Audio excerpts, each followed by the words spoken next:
thank everybody for attending the media call and in person here today. We have a very special announcement. I'm excited to officially announce that Bellator will be moving from the Paramount Network over to the CBS Sports Network starting October 1st. One of the things that really is exciting for me is now domestic and international events will air on CBS Sports Network, and it'll be live. So you'll see different times coming from the fights in Europe, and you'll see times from the United States where both coasts will air it live, unlike before when we had to wait on the West Coast for the programming. So this is something our fans have been looking forward to for a long time, and so finally we're able to deliver it. And again, this is a function of all the different platforms available to us from the Viacom family, and we're happy to make the change and be over on a sports network. But I will say this: Viacom's commitment to mixed martial arts has been strong since 2005, and since 2011, Viacom has been supporting mixed martial arts through Bellator, through MTV2, through the Spike Days, and on Paramount. And now, because of the merger, we're able to shift over to a sports channel, so CBS Sports Network. So that's a little bit of the history. Now let's talk about the events. The very first event that will air on CBS Sports Network will be the fight from Milan, and that will be October 1st, and that will air at 4 p.m. Eastern here. It's on a Thursday, and be Paul Daly versus Derek Anderson. And the second fight will be the Saturday, October 10th fight from Paris, from the Accord Arena. This is something that's been really 4 years, 4 years in the making. I'd like to thank a lot of people. I can't thank everybody today, but there's the Viacom government affairs domestically, the Viacom government affairs in France. They've really been the lawyers that have all helped lobby this position of getting mixed martial arts approved. Listen, we weren't the only ones, and there was a lot of people chipping in. So it really was an effort by the whole mixed martial arts community to try to get MMA approved, and it took a long time, but we're finally here, and I'm very honored. And I'd like to thank the French Federation of Boxing, the French Federation of Mixed Martial Arts, the French Ministry of Sport, to allow us, Bellator, to do the very first fight in the history of the country. So it's a very big deal. This is monumental. Again, it's something that we've been working really hard for the last 3-4 years, and look forward to October 10th. The next fight is the first fight that we'll do domestically, and that will be a fight between Cris Cyborg and Aulino. So to me, that's a very big fight. We're going to do it here at the Mohegan Sun. That's going to be Thursday, October 15th. It'll be at 9 p.m. Eastern, and that fight will be live on both coasts, as we discussed earlier. And when we're ready to announce some of the undercard fights, we will do that in a very short time.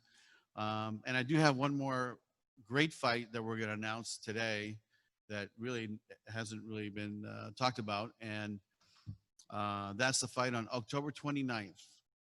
Douglas Lima, our current welterweight champion, will move up to fight Gegard Mousasi here at the Mohegan Sun, October 29th in primetime on CBS Sports Network.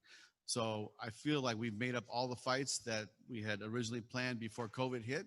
And yes, it's a different situation, but I feel like we're delivering, and October is going to be a massive month for Bellator, and I'm really excited about the fights that we're bringing to CBS Sports Network. On another note, just to make sure everybody understands, October 3rd in Dublin, October 10th in Milan, and November in Tel Aviv, the fights that we traditionally have done live and in person and done arena shows, those dates will be canceled because we're doing the fights that we talked about earlier, and those will be, Milan will be no audience, but Paris, we'll be allowed to have 5,000 people in the building. So it'll be the first time Bellator, or I think any mixed martial arts in Western Europe or North America, will have a live audience back. And it's not going to be the full arena, but we are allowed to have 5,000 people. So we are very excited about that. At this time, I'd just like to open for questions. All right, we're gonna start with a couple of questions from the people in the audience here with us, and if you have questions for the online audience, please raise your hand. Nolan? Hey Scott, congrats on the deal. Talk to me about changing from a network like Paramount, which you obviously had a lot of good shows on, and you're leaving that behind. But going to an actual sports network, you just talked about the flexibility that you're going to be able to air live events. Just talk about how much more of a relief that is to not be asked that question by us anymore. Yeah, it's only been, I think, 6 years, but I got used to the question, and really we tried to find a lot of different solutions, but it just didn't work out. But now, being on CBS Sports Network, a true sports channel, and all the different affiliates that they have. And one thing I forgot to mention, our undercard fights for all these events that we do for CBS Sports Network will air live on CBSSports.com. So people can go to CBSSports.com and watch the fights live, as well as the Bellator YouTube channel. So those would be the two locations that people can come migrate and watch live prelims from anywhere in the world, and here domestically. So listen, I'm very appreciative of Paramount and all the leadership at Viacom for continuing to believe in mixed martial arts. But when the merger happened, really that's when things opened up, and we started thinking about where we could go, how we could start blowing this brand up a little bit more, and doing different fights on different networks. And to me, this made a lot of sense. And when the offer came, we said okay. So it's a great opportunity for us, and we're going to be in there. I think you'll see a lot of HQ, CBS HQ. You'll see us on the .com. You'll see a much bigger presence of Bellator around the whole platform. Going along with that, I'm sure one of the questions a lot of people wondering is, could we ever see Bellator jump up and be on CBS, a national show on them? Yeah, what I will say is, look, this is all one family, right? I mean, this is one, and I think that to me, it's like I believe that we will get there, but there's other platforms now too. There's a bunch of platforms on the Viacom own channels that I'm excited to have conversations with. Let's put it that way. But CBS Sports Network, they've been great to work with. It's been a lot of fun, and I think you'll see us cross-pollinate with all their other sports from time to time, and you'll see a lot of presence of Bellator in the future. And I know when mixed martial arts was legalized in France, you had actually issued a statement at that time talking about how excited you were and how you wanted to go there. How important was that to you to be the first one of a major promotion to hold a show in France? I'll tell you, it's been a battle. To me, we thought it was going to happen 2 years ago. We thought it was going to happen 3 years ago, 1 year ago. But, it kind of reminded me of California a little bit, when they gave us the first show back in 2006. And it kept getting postponed, and a lot of politics in the sense. And, I feel like there's probably 3 or 4 people that would love to have the first show. And the fact that they gave it to us makes me feel really strong about going there and, doing this event and continue to do business in France and different parts of Europe that I think we have a really good foothold on. And going along with that, another first is the fact that you're going to be having fans in the arena. Talk to me about the process of figuring out that whole ordeal. How tricky do you think that will be to integrate that into the system you already have? Yeah, so it won't be kind of like a close set like you're seeing, today in boxing and MMA, and even for our shows here tonight and tomorrow. You'll see more of an open arena. But this is something that we didn't, we don't regulate what the country and what the city will allow. It's really decided by their health department, and we had to get it approved by the Viacom COVID task force, which we did. And, France is already currently doing boxing and different events where they allow limited, audience. And so, they gave us the number of 5,000. I think the arena holds about 16, maybe 18,000 people. And, France has a big history of martial arts support. And they did a show called the Budo Gala, which was one of the biggest. I mean, they would sell out 2 days of, 18,000 people each day of just forms and weapons and like demonstrations. And I saw some great kickboxing fights in this venue back in the 90s with, Rick Rufus and Rob Kamen and Peter Cunningham, Dita Diafat, all the guys that were the big stars back then. So France has a big history of martial arts. They love martial arts, and we're proud and appreciative to be the first ones in France to do this historic event. In terms of like getting on this kind of network, were there any other networks or platform streaming services are so big now where anything like a Hulu or anything like that also in play along with this, or it was always them and they were always the main option? I'll tell you, we had conversations internally about, do we want to offer this to other vendors, or to other outlets? And the answer was no. Viacom wants to keep this as an internal product. And so I think you'll see us, you know, inside the Viacom family, and maybe on different platforms and different channels. But you know, Viacom is our home. How important is it to be on a sports network and compared to a network that has regular TV shows and it's just a part of their portfolio? Do you feel it's a big difference in terms of promotion, how it's presented, being in connection with other sports? Is it a big deal? Does it take Bellator and the brand to an even higher level in the sports lexicon? Yeah, I believe in that it will take the brand to a higher level in the sports sphere. But with Paramount, what you got a different audience, right? So, you know, one of my favorite shows, maybe the best produced show on TV right now to me is Yellowstone on Paramount. And I love that show. And it was great to see, you know, I was watching Yellowstone and here comes our commercials, right? So you have 7, 8, 10 million people watching Yellowstone, and they're not all mixed martial arts fans. They're not all sports fans, but you know, they're getting the Bellator messaging. And so to me, that's a different audience that would come over and migrate to watch our fights.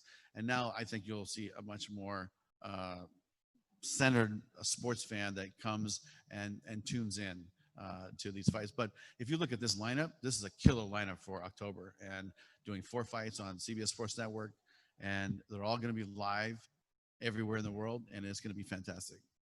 How do you feel this move is going to narrow the perceived gap, so to speak, between you guys and the UFC? Do you feel like it's going to really make you guys really on par with them here moving forward? I don't look at it like that. I mean, to me, it's like they're doing their thing and we're doing our thing. That's always been my philosophy. It's like, look, you know, they're in the mixed martial arts business and we're in the mixed martial arts business. And yes, we do have, you know, the best light heavyweight division in the planet. I can tell you that for sure.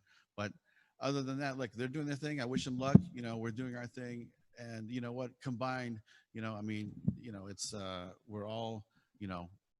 we're all helping rise the tide of mixed martial arts and contribution. But, you know, they might not look at it like that, but it is what it is. Question from the audience here, Damon. Hey, Scott, congrats on the move. I was curious, and I apologize, I didn't think this was addressed yet. What's going on with the DAZN deal? Oh, you know what? I know there's still dialogue with us and DAZN, and, you know, we're just waiting to see what happens and when they get back and start doing big fights again. And I don't really have an answer other than, you know, we're in dialogue and we're just waiting. And I know as part of the restructuring, I know Steven Espinosa is working with Bellator as well now, and I know that you guys did the partnership with Mohegan Sun, bringing in Showtime Boxing as well. You said there's a chance of doing different shows on different Viacom networks. Is there a possibility of still doing something with Showtime in the future? I hope so. And, you know, that's really one of the original networks that allowed MMA to be on there. And Steven has a great knowledge of boxing and mixed martial arts. So, you know, we're definitely hoping that in the future we'll have some dates with Showtime, but it hasn't been fully fleshed out yet. And last thing for me, you mentioned the shows being broadcast in real time. I know that was one of the biggest issues with international shows and then the West Coast shows. How much did that play a part in the broadcast change, being able to have everything at one time, having the shows all air in real time? Because I know that was something you guys have been dealing with for years. Yeah, I mean, it wasn't really a factor in the move. I think the move was more of a corporate strategy shift and the availability of different platforms once the merger is complete. I mean, the merger happened and then COVID hit and then everything just kind of shut down. And now that things are starting to loosen up and starting to move forward, and I'm not saying business is as usual, but it's definitely some more movement and some more things happening, and that's when we decided to make the move. And I think that, you know, Paramount is happy with it. CBS Sports Network is happy with it, and you know, we're gonna go for it. So I have a question about dealing with the French Commission or the sports agency there. Since it is their first sanctioned MMA show, what were they requesting, or can you tell us what rules they'll be recognizing? Mm-hmm. And, you know, with first show, like with when New York State legalized MMA, there was a lot of wonky outcomes that came out with some fights. I'm just curious to know what's the French Commission dealing with in terms of rules and sanctioning and all that stuff. Well, I do know that there's been a lot of meetings back and forth within, you know, their organization, the Minister of Sport, and the French MMA is governed by the French MMA Boxing Federation. And so, they have knowledge of, there's referees, there's officials, there's timekeepers, scorekeepers, that sort of thing. So there will be some meetings that we'll probably have with them in the near future. But, what I told them was, we had a Zoom call, and I said, if you guys need any help, please let us know. This is your country. We'll abide by your rules. But this is the, rules that, that we abide by. And we're happy to send over anybody like John McCarthy, let's say, and go talk about it, or, help them in any way possible. But that's something that we're going to, as we get closer, we'll have to flush out. But I feel confident that, this will all be done in good time before October 10th, and we'll have a great show on the 10th. Gareth Davies. Good evening from London. Can you hear me? I can hear you, Gareth. You look younger since the beginning of lockdown, Mr. Coker. It's good to stay home and have a schedule. Absolutely. Yeah. Be on the plane and plane food all the time. Well, I must say, I miss you guys being on the road. Can't wait for the air bridge to open between the UK and across the pond to America. But it's brilliant that you're coming here. Can I just ask you, with regard to Madrid and Paris, will it be within the fight bubble? Will there be, extreme testing and all the things? You've got a Mohegan as well. Will those protocols all be followed in spite of the fact there's a large audience in Paris? Yeah, the first fight is actually in Milan, Italy. The second fight is in Paris, France. Oh, sorry, Milan. Sorry, I said Madrid. Yeah, I meant Milan. Sorry. So Milan will not have any audience, but the fight in Paris will have, let's say, 25% of the arena, which is, I believe, what the number is, 5,000. So we'll be allowed to have 5,000 people there. But you are correct, Gareth, in that we will have to quarantine, test, retest, and the whole week is going to be run just like it's run here. That's the way it was approved by the parent company, and that's what we'll do. So the same process of being at the Mohegan Sun here for the fight week, the fighters will experience the same thing at the fight in Milan and in Paris. So they'll be bussed from a local hotel. A local hotel presumably will be the protocol area and a controlled area of a hotel before they're bussed to the events and so on. With limited people around the arenas. Yeah. And I do believe that like the arena will be the site. So the arena will have our offices. The arena will have the gym set up. The arena will have all the testing stations in place. And so just like here, where we're utilizing the full arena here at the Mohegan Sun, the arena in the different cities that we're going to will be the bubble. And so the only place they'll go back and forth is from the hotel to the arena, back to the hotel, and then they'll stay in that zone until the fight's over. Final one for me, because I know there's loads of people around the world that want to ask you questions. There's been a lot of talk about Cris Cyborg and Katie Taylor potentially fighting, and Cyborg fighting in a boxing match against the Irish boxing star. Would you be happy for Cris Cyborg to have that fight and Bellator to have some involvement in it? You know what? I would be thrilled, because this is a goal that's important to Cris Cyborg. She told me when I signed her, a year ago, that she wants to box and become a boxing world champion. And Gareth, we've been approached by 3 or 4 different, females to fight. But having a boxing fight, a boxing title under her belt is something that she wants to do. My only request is win, lose, or draw, that whoever she fights will reciprocate and come fight in MMA after the boxing match in 6 months. And then it's fair. To me, then it's fair. Then we would support it and get behind it. But at the end of the day, if this is something she really wants to do, Gareth, we're gonna support her. Sean Sheehan. Just a couple of questions, Scott, about the European scene. The Dublin card you announced earlier on has been cancelled. And at the moment, and for the last few weeks, it's still been on the website. What have the talks been like in Ireland with the Irish government, and when was the decision made to cancel that event? The decision to cancel those events were based upon us getting proper COVID numbers to the COVID task force, then we go to the city requirements, and then there's the issue of getting into the country, right? So instead of having the events that we normally have, including Dublin, because we love going to Dublin, it's like one of my favorite fight towns to go watch events, because it's just amazing. They're the best fight fans, and is we're going to create the bubble, and we're going to bring everybody there. So we do have some announcements to make next week that will add additional dates to some of the fights that we're doing in Europe. But the going to each city and going really became a challenge because of the local the rules and regulations by the health department and then the government, and there's some uncertainty and rightfully so. And because of that, we said, okay, we're not going to go to Israel. We're not going to go to Dublin. We're not going to go to London. We're not going to go. And we'll just create a bubble, and that's where we'll go. Paris is something that's very special. We've been working on this for a long time. And so we decided to do Paris as well. But all the other fights will be in Milan, and you'll have an announcement next week. The second, just final one for me as well. Is there any update on the Sky Sports deal? I know the deal ended at the end of last year, but the Bellator cards have been on Sky Sports and on for the next couple of weeks as well. Is there any update on that, on any long-term deal or anything with Sky Sports?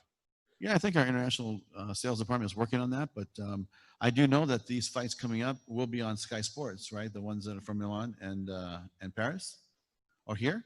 Yeah, the ones here. Yeah, this weekend will definitely be on Sky Sports, but I know they're in dialogue, and they've been great partners, and hopefully we'll be around with Sky Sports for a long time. Great, thanks very much. Thank you. Edward Carball.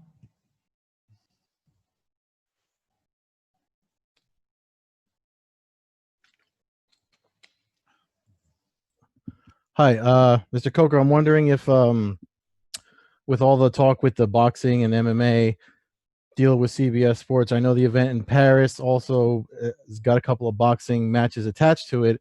I'm wondering if, and it might be too far ahead to think about, but I'm wondering if in your mind, as someone that loves combat sports, another perhaps a hybrid boxing MMA event, dynamite type situation is on your future agenda. Absolutely. I mean, that's something that is a personal goal of mine. And I've been talking to Steven. In fact, I think Steven is supporting it as well. So I think that, I'm not saying when, but in some point in the future, we will put on a hybrid card that will have boxing and MMA mixed.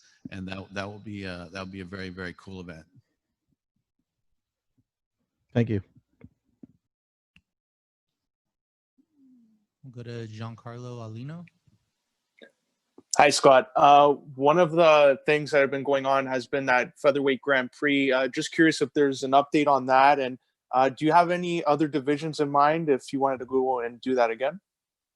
You know what? Of course, the Featherweight tournament got, we had to take a beat because of the COVID situation. And that will continue. And that will continue, I would say, sometime in November. It took us a little bit of time to really start being able to bring the fighters here, like Gegard, like Aulino, that's fighting Cyborg, Glencow. So it took us time, and Pitbull, all of our star fighters, Gegard Mousasi. It took time for us to get the right, contact or, the process to get them in. So now that we're able to do that, we are going to start picking up the speed on the tournament, and you will see AJ fight Darren Caldwell, and you will see Pitbull continue, his journey into the tournament. And as far as something next year, listen, I love the tournaments. I think that creates a lot.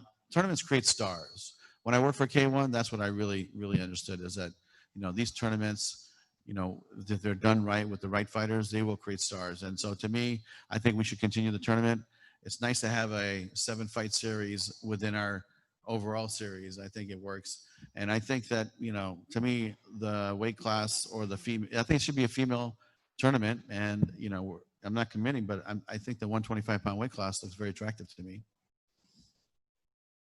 So speaking of featherweights, I understand Brandon Gertz is dropping down to 145, and apparently he has a fight lined up. Is that something that you're able to announce, or we got to wait a little bit longer for that? I think you have to wait a little bit longer for that. Sorry about that. Eddie Goldman. Hi, Scott. Can you hear me now? Yeah, I can hear you, Eddie. Okay. How you doing? How you doing? Doing good.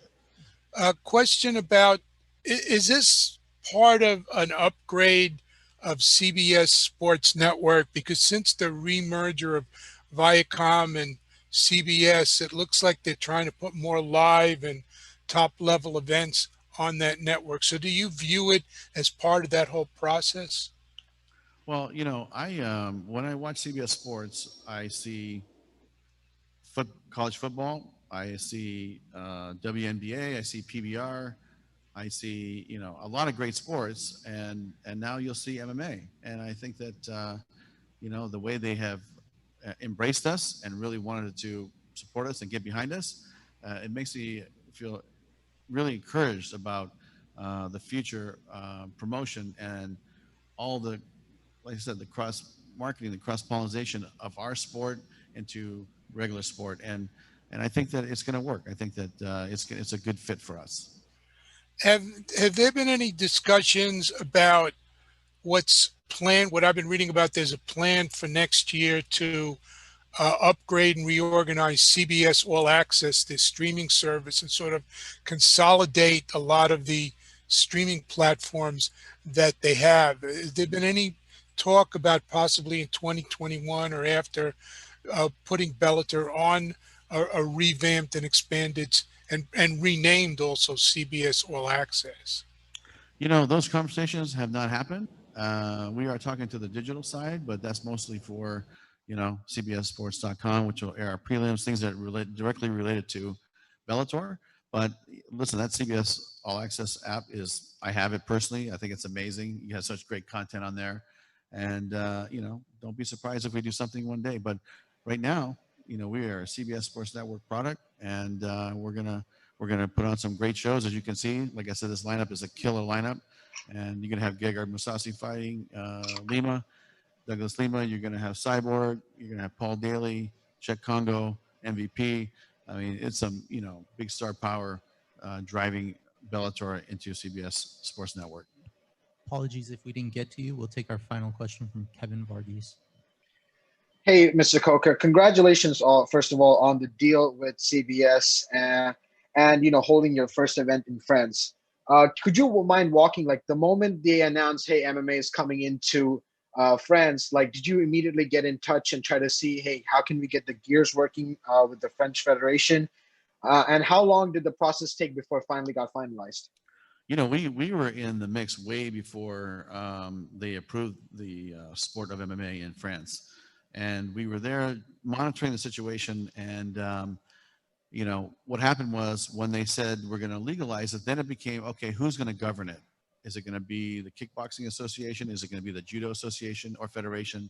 Is it going to be the Boxing Federation? And the Boxing Federation won out. And then we had meetings, but we met with all of them. And, you know, the process was finding out what's possible, what's not possible, when they'll be ready to go. Then the rules and the regulations was something that we talked to them about, and they had to figure that out. And you know, that there was a little bit of a beat between the time we got it green lit to actually throwing a fight, which will be October 10th. So I think it's probably about a year of time, maybe even longer from the time that it got approved. So, you know, it's been a long process. And I feel like this is the final one, because before it was Toronto, New York City, California was before that, and now France is the final stop to get cleared. I don't know of any other, you know, major countries that actually don't allow MMA. Now I think it's the whole world will be able to watch MMA, and like I said, France is the last stop. So we're proud to host our event there. The very first event in the history of the country of France, and Bellator will be there with Czech Congo in its hometown. It just makes a lot of sense, and we're pumped to do it. Last question from me. Okay. Yeah, sorry. Last question from me is, you know, the UFC always had ESPN as their, you know, big signing, and now you finally have CBS as your big signing. Can you definitively say to everybody out there in the public, we're our own entity. We don't stop comparing us to the UFC. This is us now. Yeah, I mean, listen, we have put on great events, for a while, and UFC has a deal with ESPN, and we are owned by Viacom, which is a CBS, part of the CBS family. So I've always said in the past, even in my past, when I was doing Strikeforce, and Strikeforce was tiny compared to what Bellator is today. Seriously, because we had great fighters in Strikeforce, we had great fighters in Bellator. But as far as the company size and our distribution deal compared to what it is today, it's very small, and the business was small compared to what it is today. So, but they're doing their thing, and you know what? Let them go. To me, it's fine. I don't wake up every day thinking about anything other than how to grow Bellator and how to put on great fights and sign different fighters and grow different fighters. And I think that's something we're very good at, and we're going to keep building stars, and we're going to keep this train going. All right. Thank you very much, Scott. And thank you all for joining us. Make sure you tune in tonight for Bellator 245, followed by tomorrow's Bellator 246. Thank you, everybody. Have a good one.